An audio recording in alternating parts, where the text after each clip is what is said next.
My name is Arthur Sainio, and I am the Director of Product Marketing for Smart Modular Technology. Today I'm wearing the NVDIMM SIG co-chair hat, and we'll be talking about NVDIMMs today. Oops.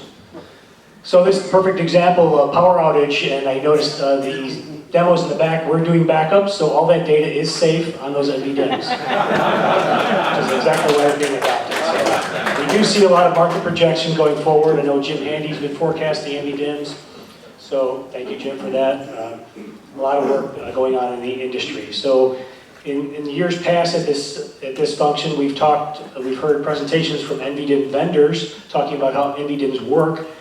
I think hopefully everybody knows how NVDIMMs work, at least from a high level. There are many different types of NVDIMMs emerging today.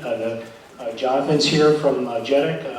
He's the chair of the Hybrid DIMM task group at JEDEC. So the NVDIMM SIG does work with JEDEC, and we help promote information about NVDIMMs. We do a lot of webcasts and bright talks, and we attend many functions getting the word out about NVDIMMs. Jeff Chang from Gigatech is the co-chair of the NVDIMM SIG. He's also here and has a demo in the back as well. So with that, we have 3 panel members here today.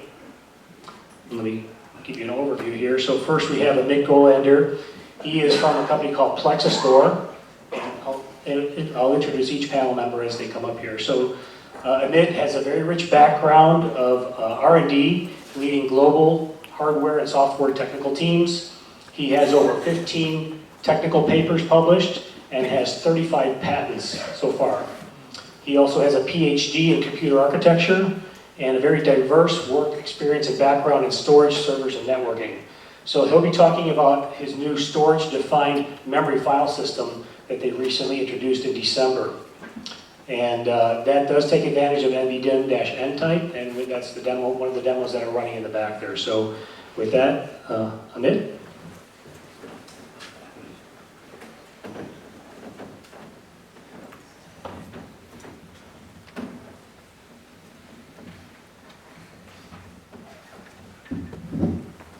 Okay.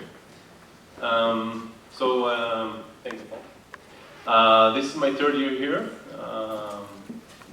It's most crowded and the most romantic atmosphere so far. I am having some slight issues with the darkness, being jet lagged and everything, but I'll try to stay awake. Anyway, so this is the background. I think it's kind of obvious by now. We had half a day behind us speaking about these things. I do want to pause and give credit to Intel for aligning all these vendors and making NVDIMMs somewhat of a standard and still being adopted by server vendors and by the OSes and etc. So anyway, I'll start by assuming this works, right? We already have NVDIMMs or persistent memory or whatever dashes you want to call them in the names. I hope it's the final names. We have them now, right? And we have this new amazing hardware technology, but what's the next step? So in terms of motivation, I think it was pretty clear before that, and persistent memory is not going to be cheap anytime soon. And we want that as the highest performance alongside other storage tiers. But the big question for me anyway is how do we take this out of the niche? How do we take this that it's not a storage vendor component, but basically take it all the way to the end user, to some IT administrator. I embedded Mr. Joe here from Corporate X. But how does that guy actually use it and leverage it without being a persistent memory expert and without caring too much about what the component does or how it works? So there are 2 approaches mentioned so far. I'm going to briefly skim over them. The first alternative is basically take traditional applications who are not NVM aware, use POSIX, use reads, writes, maybe mmap and msync, as was mentioned before, and basically use the legacy storage software below that and use persistent memory and SSD and maybe hard drive as well. And the problem here, which was mentioned again, is that you have to wrap the persistent memory. The persistent memory is a byte addressable, low latency device, but it has to appear as a block-based device. So there's a BRD or PMEM or some other wrapper around that to present it to the legacy software stack so it looks like something familiar. Now the advantages are obviously that we already have all the software, right? So we don't need to rewrite the application, we don't need to rewrite the storage software, and we can leverage multiple tiers of storage, right? It's not only persistent memory, so we can balance the cost versus the performance. The downside is obviously that we are compromising on performance. We took this byte addressable device and we're presenting it, we're actually using it as a block addressable device. And further on, we're just adding another software. We saw, I can't remember which talk was it, but we saw, I think, in multiple talks that the latency for the device itself is almost meaningless or negligible compared to the software stack.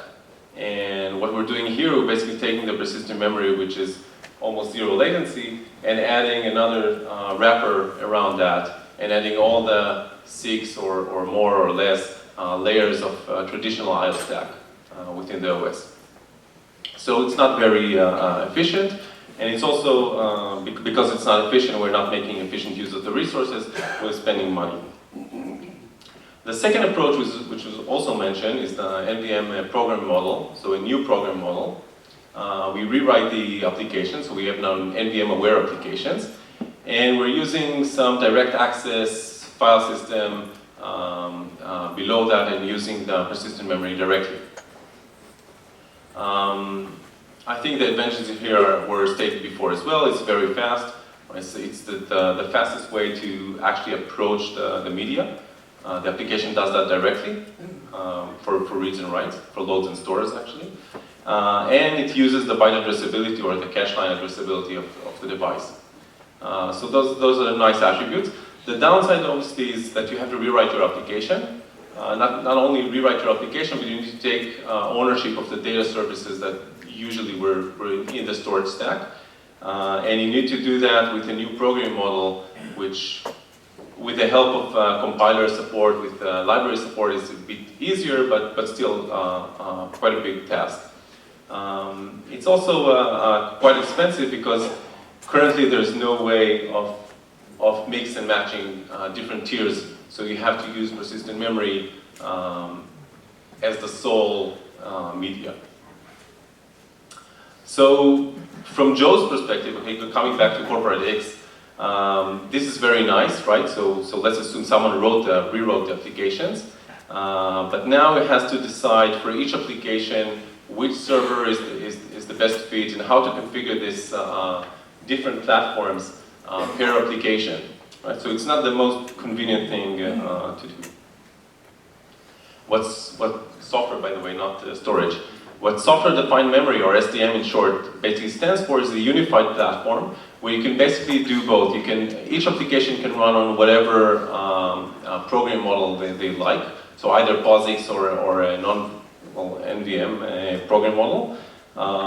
Both of them run on the same software, right, that manages that. They can approach the same data, each one as they seem fit. And underneath that, you can basically use both storage tiers, so both persistent memory and flash, for example. In the interest of time, I won't go over the advantages. I think they're quite clear. I mean, you basically get the pros from each side. It runs faster. I mean, POSIX gets the performance like in any memory experience. And NPM gets the capacity that's larger than the persistent memory itself.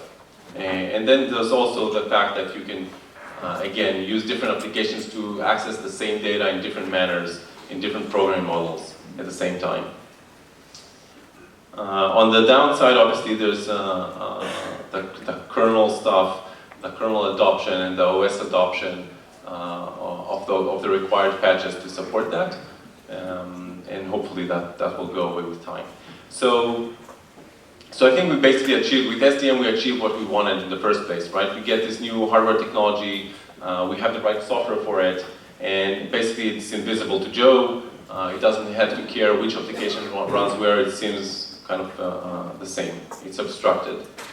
Here are some performance numbers. They're not identical to the smart modular system outside because it's slightly different hardware configuration.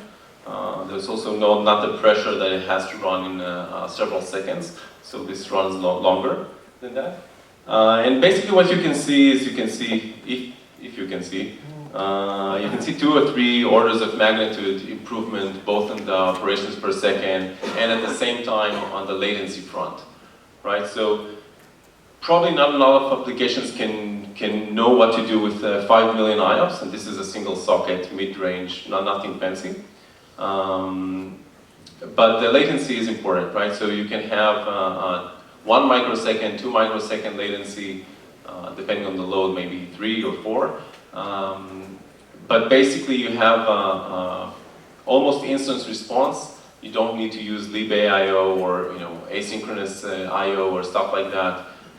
And you can manage with doing everything synchronously and doing a sub-block writes very efficiently. Basically, the storage bottleneck is not really the bottleneck anymore, right? So usually what happens with these cases is the bottlenecks just shift to another place in the application itself, in its logs or whatever. But the take-home message here is basically that SDM works, SDM delivers, you can see it outside. You can also download it, but that's the next slide, right? And test it. So the SDM Community Edition that's available for download basically does that. That's the feature set, or the main ones anyway. So we talked about the multiple APIs or multiple programming models that you can use for the same data. We talked about the auto tiering, and really the message here is that the first tier has to be near memory speed. It could be NVDIMMs, could be DRAM if you don't care about persistency.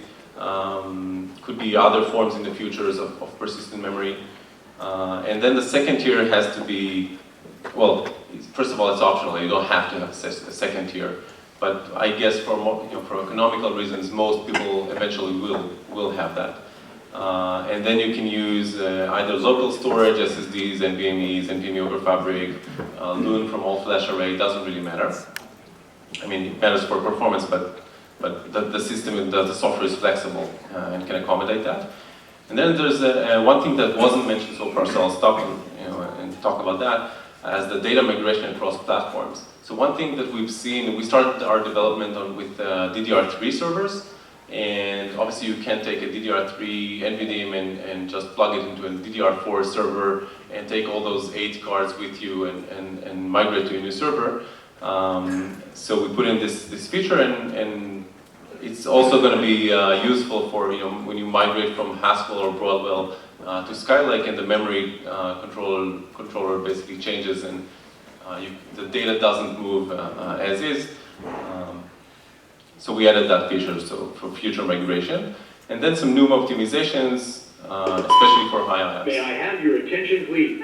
An emergency has been reported in the building. While this report is being verified, please leave the building using the exit stairway. Okay. Thank you very much. I'll be outside for questions.